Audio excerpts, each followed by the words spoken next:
Anger is a major issue in relationships. To be successful in anything, you need emotional stability. So God provides us with the wherewithal to deal with this emotional issue called anger. In order for us to succeed, you must let it go. You must let it go.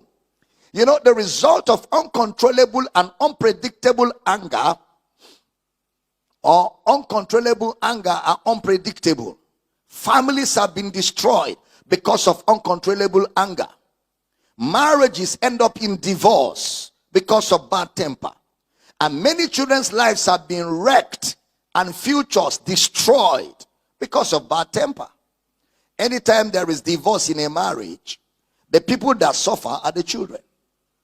They are always the victims. The children are the victims of any divorce. The man will clean up and go his way. The woman will clean up and go her way. The children are in a crossroads. They don't know where to go. And if they are young, then their entire life is scarred by a selfish decision that the man or the woman made that made it impossible for them to continue living together. And so children are the ones that are victims every time there's a divorce and every time there's a breakdown in marriage. You hear the man saying, I do not want the marriage again. Leave my house. I'm tired of your insubordination. I'm not putting up with this anymore. He walks away in anger, not minding the woman is destroying, and the children that will be thrown into frustration and confusion. Then the children become divided over mommy and daddy. And if they are young, they start crying and begging, oh, daddy, please don't go. Oh, mommy, please don't go. Stay back. Oh, mommy, be patient. And the man is yelling and rolling out insults and name callings. And those things stick with those children for life. It takes the grace of God for children to delete those defining moments of their lives. Those are defining moments where they are watching their role model in their father and mother acting less than humans.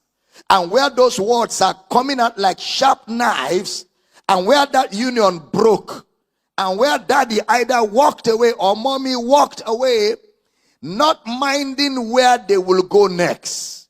Defining moments. They never forget those moments. Never. The children are now at the ones at the receiving end. And the man goes to find another woman, or the woman goes to find another man. And those children live their lives with those scars and may never recover. So they get married, and now in their default settings, they begin to play out the video that they saw of their father and mother. And before you know it, their marriage is broken again. Then it looks like generational curse. It's not a generational curse. It's just a pattern of life that was triggered by living out of the will and the purpose of God. And these things happen at both ends. Women have wrecked their marriages too. They will not be patient with their husbands. They start saying all kinds of things.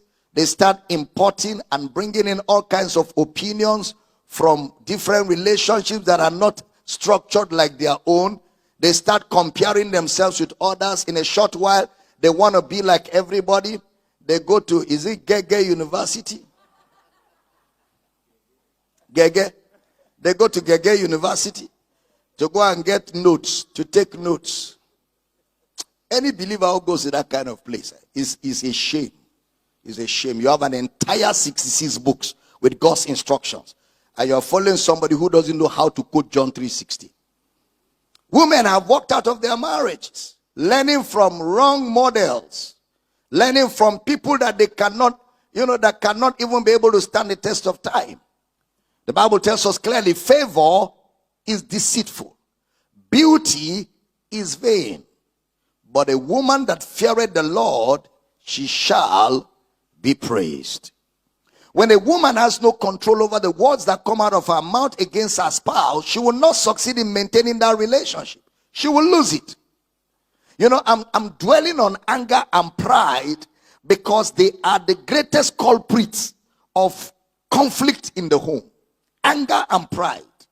Pride, I will never submit. Nobody can talk to me like that. Anger. I will not forgive. I will not forgive. I will not forgive. Those are two weapons that Satan uses to tamper with God's will and purpose for the marriage institution.